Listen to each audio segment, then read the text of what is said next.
है। योगी मॉडल यही मॉडल है, ये भी मॉडल है। पूंजीपतियों की सेवा करो, मजदूरों को दमन करो, मजदूरों के साथ जो लड़ने वाले हैं उनको गिरफ्तार करो। और लगातार जिस तरीके से वो सोच रहे हैं कि पूरे इस मजदूर आंदोलन को, जो मजदूर आंदोलन, और जो शुरुआत में रिपोर्ट में भी बात आई है कि मजदूर आंदोलन ही जो एक मजदूर जो आज बुनियादी जरूरतें मांग रहा है, जो बुनियादी जरूरतें हैं, जो वेतन बढ़ाने की मांग तो उन्होंने 20 से 25,000 रुपए की थी, वो बढ़ा के उन्होंने बस 13-14 हजार पे रोक दी।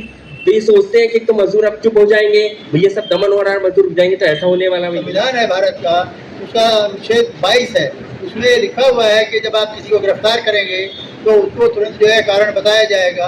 और इसका एक के बाद एक मधुमेह का 1968 से लेकर के और 2025-26 तक लगातार जो सुप्रीम कोर्ट ये हेड करता आ रहा है, ठहराता आ रहा है कि जब भी कोई गिरफ्तार होगा उसको तुरंत जो है कारण बताए जाएंगे, नहीं करके यहाँ पर जो है इस तरीके का काम नहीं हुआ।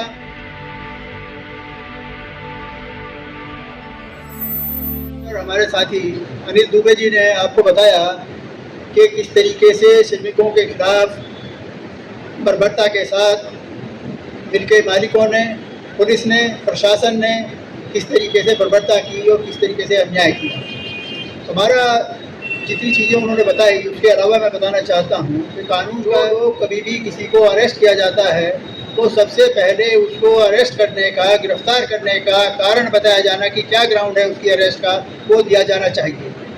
ये फैसला जो है ये इसलिए है कि जो संविधान है भारत का, उसका अनुच्छेद 22 है, उसमें लिखा हुआ है कि जब आप किसी को गिरफ्तार करेंगे तो उसको तुरंत जो है कारण बताया जाएगा।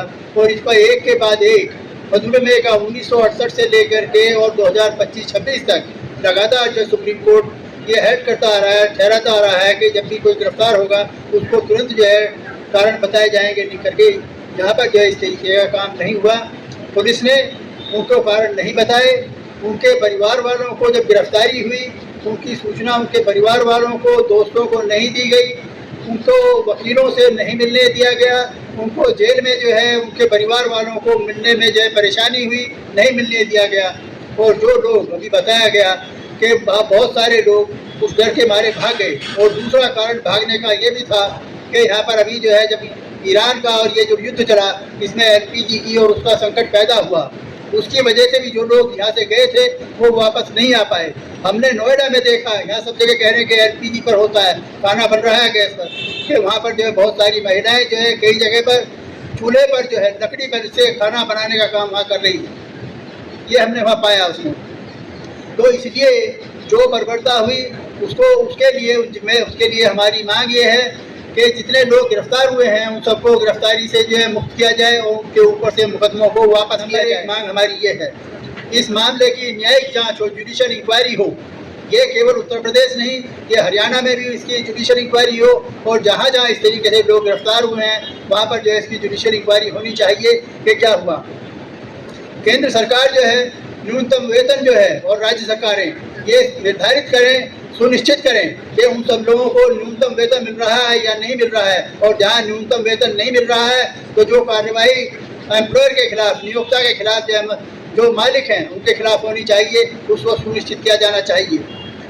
जैसे इसमें जो इसके अलावा जो है पुलिस जो है आगे से ये ध्यान रखे और इसमें जिम्मेदारी जो है जो हमारे मजदूर संगठन हैं और जो हम जैसे साथी हैं उनको और ज़्यादा ताकत के साथ में और ज़्यादा संख्या में तुरंत जो है सक्रिय होने की आवश्यकता है।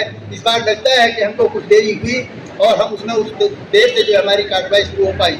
इसलिए हमको तैयार रहना चाहिए जब भी इस तरीके की घटना हो, इस तरीके की परेशानी हो, तो किस तरीके से ज़्यादा लोगों को उससे जो है राहत मिले और उनको जो है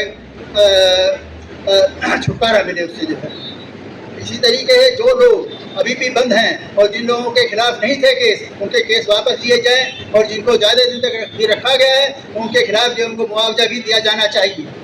ये मसला ऐसे नहीं है कि आप किसी को गिरफ्तार कर दीजिए और 5 साल तक बंद रहे आदमी, 6 महीने तक बंद रहे, 2 साल तक बंद रहे और उसके बाद में जो है मुक्त हो गया, तो कैसे होगा? उसका हर्जाना कौन देगा? उसकी जो लिबर्टी थी, उसके परिवार वालों को जो परेशानी हुई, उसको जो परेशानी हुई समाज में, उसकी जिम्मेदारी किसकी है? ये जो इसका निर्धारण होना चाहिए। तो इसलिए जो पॉलिटिकल लोग हैं और जो ट्रेड यूनियन हैं उन दोनों की जिम्मेदारी है। अभी परेशानी इसीलिए हुई, पहले जो है मधुलिमा ने अपने केस को खुद लड़ा, जो अभी बताया मैंने जो है आर्टिकल, उसमें जो है आपका जो है ग्राउंड्स के मामले पर जो है ये अभी तक जो है हो रहा है। अभी Bihar Kumar versus state of Haryana में भी यही हुआ कि ग्राउंड बताना जो है आवश्यक है। उसी तरीके से कोई किसी भी एक्ट में आप बंद कर दीजिए, कोई भी सख्त से सख्त एक्ट हो, लेकिन उसको जो है कानूनी अधिकार से वंचित नहीं कर सकते। ये राम मनोहर लोहिया के केस में भी हुआ और अभी भी कई केसेस में सुप्रीम कोर्ट ने कहा है कि कोई कितना भी सख्त होगा, कि केजरीवाल और इन लोगों के उसमें भी आया, राम मनोहर लोहिया का इनके केसेस का जो है रेफरेंस दिया गया है। तो इसलिए साथियों, हम लोगों की जिम्मेदारी जो है उसमें बढ़ती है और हमारी ये मांग जो मैंने आपको बता दी कि जो लोग गिरफ्तार हुए हैं उनको तत्काल रिहा किया जाए, उनके सभी केस वापस लिए जाएं, जुडिशियल इंक्वायरी कराई जाए और बाकी जो है मैं भी अपने हमारे जो दूसरे साथी हैं वो अपनी बात रखेंगे। धन्यवाद। जो सरकार कर रही है और जो सरकार का पूरा प्रशासन कर रहा है उसकी सच्चाई को सामने लाया जाए, तो बहुत अच्छा प्रयास किया गया है इस रिपोर्ट के सामने। जरूरी है कि वहाँ पर जो मजदूरों का जिस तरह से दमन हो रहा था या मजदूरों के लिए जो लड़ने वाले लोग थे, कार्यकर्ता थे, उनको जिस तरह से गिरफ्तार किया जा रहा है और कानून का और संविधान की जो धज्जियां उड़ाई जा रही है, उस सच्चाई को सामने लाना बहुत जरूरी था। तो वो इस रिपोर्ट में आया है। और जो कई चीज़ें ऐसा लगा कि जैसे अभी नाबालिग बच्चे को भी गिरफ्तार किया गया था और हुआ, तो उसका भी अगर जिक्र होता तो अच्छा रहता है इस रिपोर्ट में। देखिए, आप जानते हैं कि जो हमारी टीम के हमारे साथियों को जिस तरह से गिरफ्तार किया गया और लगातार उनको जिस तरह से प्रताड़ित किया गया, वो पूरा उसके अंदर जिस तरह से कानून की उन्होंने धज्जियां उड़ाई।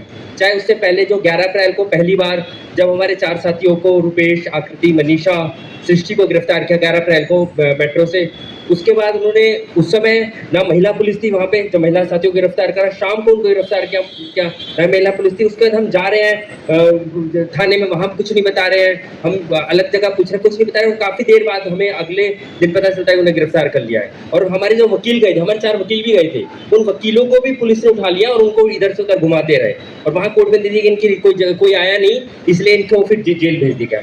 सत्यम वर्मा को गिरफ्तार किया, जिनका इस पूरे नोएडा से तो सीधे कोई संबंध भी नहीं था, लेकिन हाँ यही कि मजदूरों के हक अधिकार के लिए जो बोल भी रहा है, जो लिख भी रहा है, यानी वो लखनऊ में रह के बस मजदूरों के इस आंदोलन का समर्थन कर रहे थे, वो यहाँ आए भी नहीं है, लेकिन बस समर्थन करने की जो सजा मिल रही है, तो वो इस दौर में हम जानते ही हैं कि ऐसा होना ही है। तो उनको गिरफ्तार किया गया। उनको 17 तारीख को जब गिरफ्तार किया जाता है, उसके बाद 40 घंटे तक हमें पता नहीं था। उनको बल्कि ये कहा जाता है कि उनको किसी जगह को वेरीफाई कराने के लिए पुलिस ले जा रही है, और फिर उसके बाद 40 घंटे बाद पता चलता है कि उनको सूरजकुंड कोर्ट में पेश कर दिया गया है नोएडा के और गिरफ्तार कर लिया गया है, और फिर अभी उन पर NSA लगा दिया गया है। इसी तरीके से 17 तारीख को ही हमारे एक साथी हिमांशु ठाकुर है, यूनिवर्सिटी का छात्र है, वो भी विश्वविद्यालय से प्रेसिडेंट का कैंडिडेट है, उनको गिरफ्तार किया। उसके बाद 18 तारीख को आदित्य आनंद को, हिमांशु ठाकुर को 17 को किया, 17 को ही तमिलनाडु से आदित्य आनंद को किया। और जब आदित्य आनंद को गिरफ्तार किया तो वहां भी कानून का उल्लंघन है, यानी कि वहां मद्रास हाई कोर्ट और वो है, उनको कोई जानकारी, वहां पे कोई वहां की लोकल पुलिस को कोई जानकारी नहीं दी गई और सीधे यहाँ लेकर आए, उन्हें वहां नहीं पेश किया, सीधे यूपी लेकर आए। तो कोई कानून का पालन नहीं किया। जगह हम देख रहे हैं लगातार जो रिपोर्ट में भी आ रहा है, या और साथियों ने भी जो बात रखी कि यूपी पुलिस ने इस दौरान जो सब कुछ किया है उसमें कहीं भी रत्ती भर कोई कानून का, कोई संविधान का नहीं किया। जिसको जब मन करा गिरफ्तार किया, और उसके साथ वहां पर हमारे साथियों के साथ भी ऐसा हुआ कि किसी के साथ उनको वहां पे गिरफ्तार करके मारा पीटा गया, उनके साथ जिस तरह से पुलिस कस्टडी में जो सब कुछ किया गया। और उसी के बाद फिर दिल्ली में अभी हाल में ही आपको पता होगा कि हमारे एक साथी योगेश मीना है, उनको यूनिवर्सिटी के छात्र हैं, उनको गिरफ्तार किया गया, और वो भी पुलिस वाले राह चलते हुए और सादी वर्दी में और गाड़ी में खींच लेते, कहते एक बार जा रहा हूँ, और बैठा लेते, और फिर बैठा के कहते कुछ पूछताछ करनी है, और बस वहां से ले जाके फिर वो सीधे नोएडा ले जाते हैं। समीर थे उनको भी गिरफ्तार किया था, लेकिन उनको छोड़ दिया था उस समय। तो ये सब देखिए जो चल रहा है, ये एक चीज तो साफ जाहिर करता है कि इस समय जो दमन का पाटा इस समय यूपी सरकार चला रही है और मालिकों के सामने जो झुकी हुई है, इस समय है योगी मॉडल, यही मॉडल है, ये भी मॉडल है। पूंजीपतियों की सेवा करो, मजदूरों को दमन करो, मजदूरों के साथ जो लड़ने वाले हैं उनको गिरफ्तार करो, और लगातार जिस तरीके से वो सोच रहे हैं कि पूरे इस मजदूर आंदोलन को, जो मजदूर आंदोलन, और जो शुरुआत में रिपोर्ट में भी बात आई है कि मजदूर आंदोलन ही जो एक मजदूर जो आज बुनियादी जरूरतें मांग रहा है, जो बुनियादी जरूरतें हैं, जो वेतन बढ़ाने की मांग तो उन्होंने 20 से 25 हज़ार रुपए की थी, वो बढ़ा के उन्होंने बस 13-14 हज़ार पे रोक दी।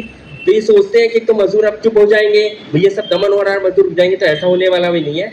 और जो साथी लोग गिरफ्तार भी हुए वो जेल में रहकर भी अपने वहाँ पर भी जो भी जिस तरह से सक्रिय हो सकते हैं सक्रिय हो रहे हैं, मजदूरों के बीच में बातचीत कर रहे हैं। उसके साथ ही हमें लगता है कि इस तरीके से लगातार इस जो भी सरकार कितनी भी तानाशाही सरकार हो, लेकिन हमें अलग अलग प्रयास करके उसका पर्दाफाश करना चाहिए, उसके सबको सामने लाना चाहिए। लगातार जो इस तरह की कोशिश हो रही है इसको इसी तरह की नहीं चीज है। और सबसे महत्वपूर्ण जो बात है कि आज जिस तरीके से मतलब जो भी दमन का चाहे वो और भी कोई भी साथी कहीं के भी टीम के साथी हैं, उसके खिलाफ हम लोग कह रहे हैं कि हम अलग अलग जगह से लगातार हम लोग जंतर मंतर पे धरने करें, प्रदर्शन करें। यहाँ पर प्रेस कॉन्फ्रेंस भी हमने भी की गई, आज भी प्रेस कॉन्फ्रेंस रही है।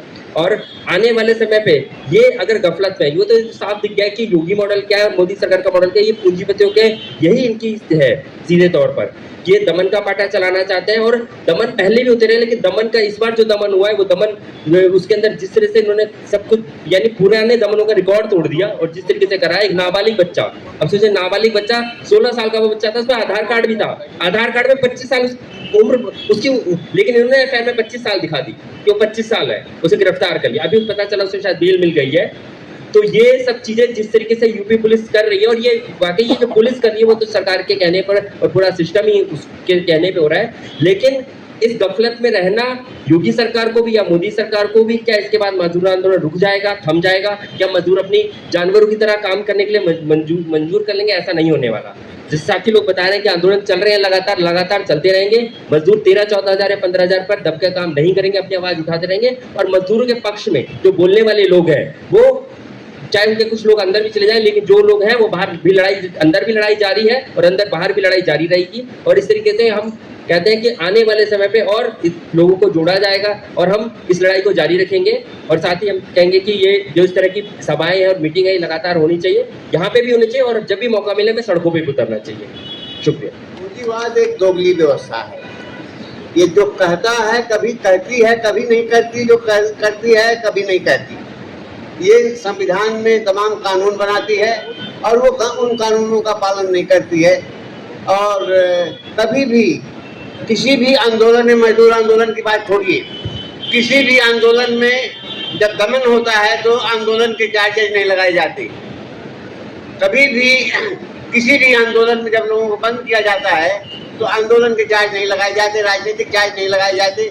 हमेशा उसे लॉ एंड ऑर्डर का समस्या बना दिया जाता है। आगजनी के, लूट के, अराजकता के, इस तरह के चार्ज लगाए जाते हैं। ये सरकार भी वही कर रही है। गुड़गांव में और नोएडा में जितने एफआईआर बने हैं मजदूरों के खिलाफ, सब एक ही भाषा, शब्द वर्ड बाय वर्ड वही सेंटेंस है, वही चार्ज है सबके ऊपर। किसी के ऊपर ये चार्ज नहीं है कि ये अपने वेतन के लिए लड़ रहे हैं, ये 8 घंटे अधिकार के लिए लड़ रहे हैं। ये 200 सालों के इतिहास में मजदूरों ने 8 घंटे का अधिकार हासिल किया। पूंजीवाद जब ध्वस्त होने के कगार पर था 1930 के दशक में, तो पूंजीवाद को बचाने और मजदूरों के दबाव में तमाम कल्याणकारी राज्य बने, कल्याणकारी योजनाएं बनी। भारत में तो पूंजीवाद था ही नहीं, तो पूंजीवाद बढ़ाने के लिए कल्याणकारी राज्य बना। अब सरकार के पैसे से जब पूंजीवाद मजबूत हो गया, तब उसको कल्याणकारी संस्थाओं को खत्म किया गया। और खासकर भूमंडलीकरण के बाद, जिसका मतलब उदारीकरण और निजीकरण था, ठेकेदारीकरण था।